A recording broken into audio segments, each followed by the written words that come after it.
Do WhatsApp groups really work? I think this is one question that many people have, especially entrepreneurs. I'm sure all of you are part of some groups somehow. To my count, at one point in time, I owned more than 50 WhatsApp groups and different business WhatsApp groups, region-wise, and different concepts and all that. And now I have lost count. I think we are keeping those WhatsApp groups that are worthy to keep, which are not more than 15 right now.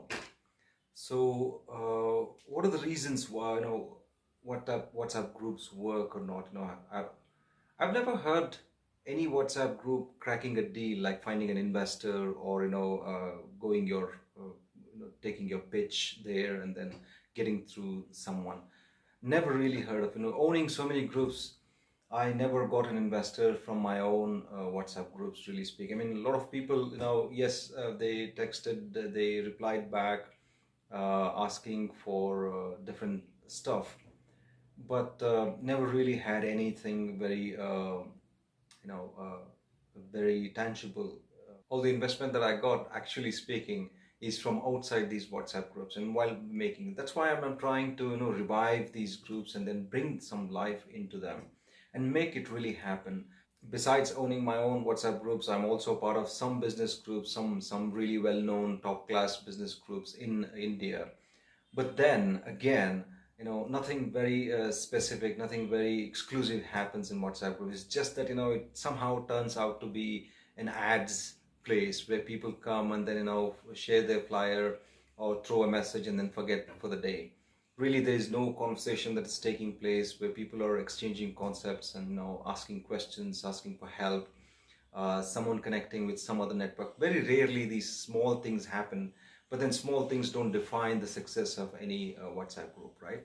The very reason why we choose to be in a WhatsApp group as compared to other internet groups like Facebook groups or LinkedIn groups is because of the time, because of the swift response that we can get, right? The potential of WhatsApp is that anybody, whether it's an investor or an entrepreneur or a co-founder or whoever, is able to see that then and there and take decision and make these connections and these discussions happen quick, isn't it?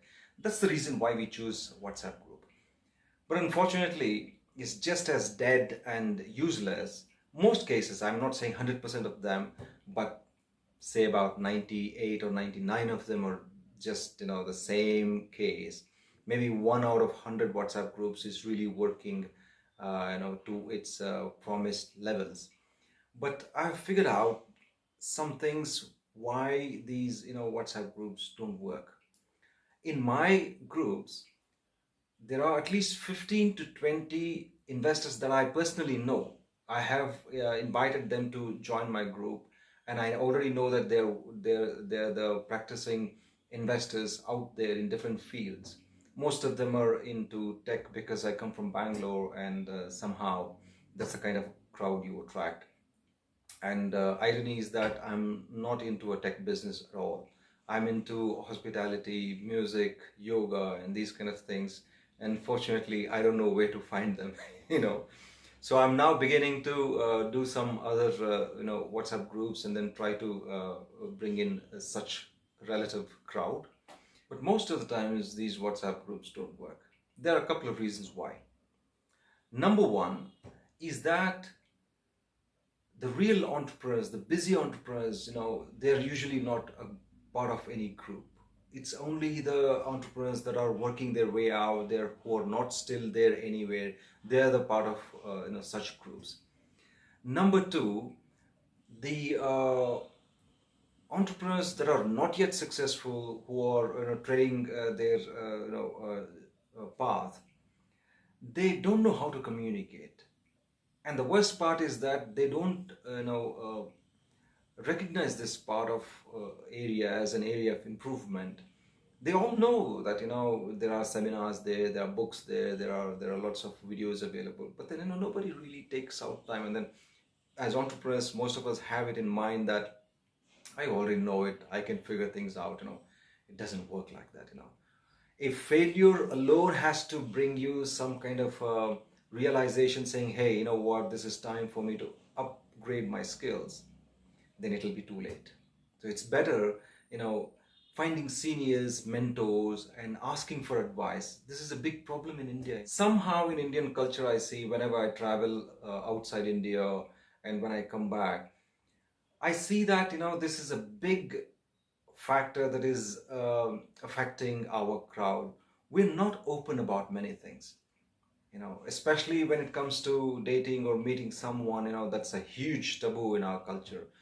In the other cultures, when someone comes over to someone's table or comes across the street to talk to someone, it is appreciated. The gesture is very appreciated. Here in India, that gesture is not appreciated. I mean, forget you finding a partner, you know, or a lover or something like that, you know. Even to talk, you know, between guys, you know, when it comes to new friendships, as a hostel owner, I have traveled around. I have, you know, stayed in many hostels in India and abroad. But the difference that I see in these, you know, settings when I travel is that our own people, guys, cannot talk to guys that easily. You know, it's hard for them to open up. It's hard for them to say hi. There's a preconceived notion in our mind that no, I may look not okay. You know, it may be cheap. Why would I, you know, first smile? We wait for other people to smile. We wait for other people to initiate the conversation. This is a big problem. We have to get over it, especially if you're an entrepreneur. You don't have to do a you know, a lengthy course on how to communicate. You know, it's just a hiccup that you have. Smile first. That's all. Say hi first. There is no problem in doing it. You know, all the people that I've met, I have shaken hands with at least 10,000 people, because from my journey of being extremely shy boy at the last bench in my school, who was, you know, who couldn't even open his mouth to talk about anything under the sun, to being a complete extrovert. I had taken up this challenge and I wanted to completely transform my life.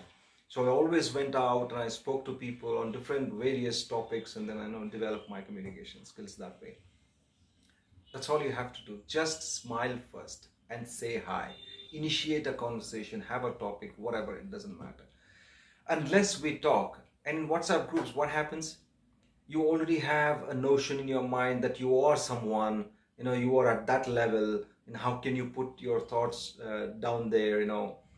Because struggling entrepreneurs will usually don't accept that they're struggling. That's a big problem, right? You have to accept the fact as you are. The other reason why hesitation happens is because of the preconceived notion that we have in our mind already set, that I am this kind of an entrepreneur, I'm at this level, only after reaching this point of success, I would react in this particular manner. Most of us already have this, you know, interview kind of an environment in our mind. I mean, we want to come across as stylish, we want to come across as well prepared. See, it doesn't work like that. You have to start at the level that you are at. You know, this funny thing that I've heard, like, if you want to be successful, hang out with successful people, it's just such bullshit. It doesn't work like that. Because say you are successful at whatever level you are right now, okay, how does a person who's just starting out reach out to you in the first place?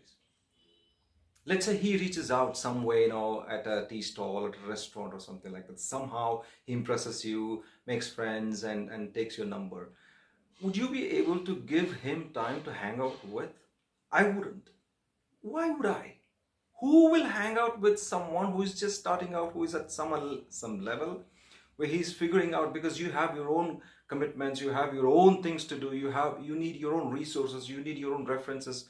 You are also looking for someone higher level to hang out with. It doesn't work like that. If you act like you know, the other bullshit saying that they say fake it till you make it. No, you cannot fake it till you make it.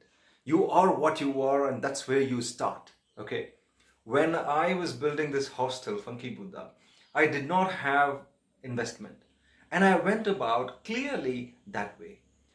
Before COVID, I had two startups that I lost to COVID, and I came to a level of living in a PG where I would pay 6,000 rupees for food and accommodation. You know, that was horrible time in my life. About 1.5 years, I had to go through all that. But I was completely honest about it. I told them what I was, what my capacities are, and what I can do. I never lied. No, I never told them that I'm living in a fantastic flat. How did you come? Oh, I just took a cab, or my car is parked there, or I have my friend's car. None of that shit. You got to be you. Whatever your level is, wherever your gig is at the moment, whatever funds you have, or your lack of this, lack of that, you got to communicate that. You see, people appreciate the one who figures things out and then comes, surpasses them, and then goes to the success. That's a story to be appreciated. People do not appreciate someone who comes ready-made. That's why we have biased view towards people who come from celebrity backgrounds, or rich backgrounds.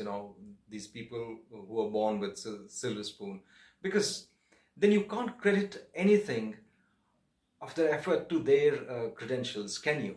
I mean, you can't, right? It doesn't feel right, because it just feels like he or she is lucky, and then there is nothing that they did already. It's all already prepared for them on the background, right? That's one reason that you need to understand, my friends. I see in my WhatsApp groups that loads of people, put together, it was about 5,000 people from all the groups, and among them, those who speak up actually are less than 10%. No, seriously, I mean, I've not even seen 500 conversations, like good quality conversations, out of that 5,000 figure that I gave you. Even if you say 1%, that is 50 people. Even 50 conversations that are up to an entrepreneur's level of intelligence is difficult to find. It's not that they don't know. It's not that they're bad. No, they are capable. They're well capable of things, but it's just that they don't come forward because of all these hiccups that they have in their mind. Right? Hesitation is the only killer, my friends. You have to talk. Use WhatsApp groups. There are people sitting there with investment. They don't know where to invest. I know people like that. I already know. Unfortunately, I couldn't use them in my field of operations because they are already predetermined. Most of them are tech savvy people. And I have hooked them up with other people also without taking any commission or something like that. And there are people in other groups where you have co-founders. We look for talent sources. We look for supply chain connections or references, with some manufacturing unit, or supply chain or marketing or franchisee or whatever kind. Unless you talk, unless you come out and express. See, I'm taking time out to make this video in order for this to be useful for you. Just like this, if you cannot take a few minutes of time to say things you say, or just type in and then present it, how are they gonna know that you need something? It doesn't matter what sort of results you get afterwards, but then effort is first. You got to try that out, right?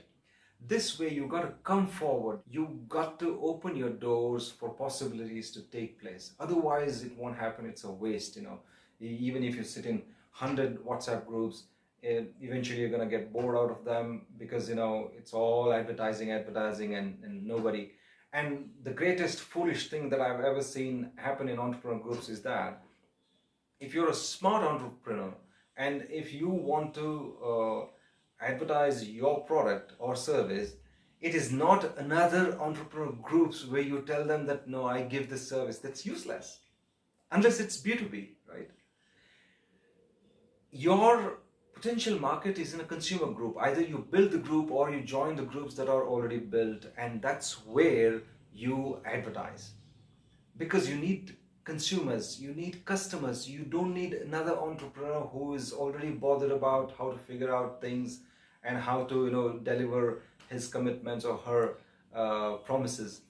They are not going to it's just basically foolish to advertise your product or service in entrepreneur groups. But people do it out of desperation because they see this platform and nobody's talking much about anything, so they'll just throw a flyer and then go away. And you don't get leads, you don't get customers. Rarely it might happen, but generally it doesn't work like that. So the best way to use WhatsApp groups or any other group is to come forward, ask some questions, initiate a conversation, and be honest about who you are and where you stand. You don't talk about BMW when you're driving simple Maruti. There is no problem in doing it, or even if you don't drive, I don't care about that. What matters is your personality, your passion, and the words you say. Your words will reflect your experience, and that gives out some kind of an idea to people to come with you in your journey or be a part of your journey. I hope this video was helpful. If you found this helpful, you know what to do, and I'll see you in the next video.